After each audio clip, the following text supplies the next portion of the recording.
rộn vang trên đường âm người xa.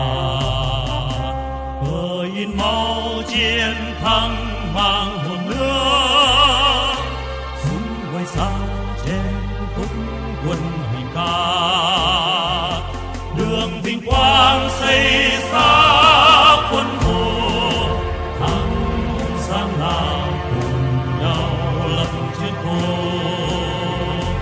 Vì nhân dân chiến đấu không ngừng, tiến mau ra xa trường tiến lên, cùng tiến lên, nước non Việt Nam ta vững bền.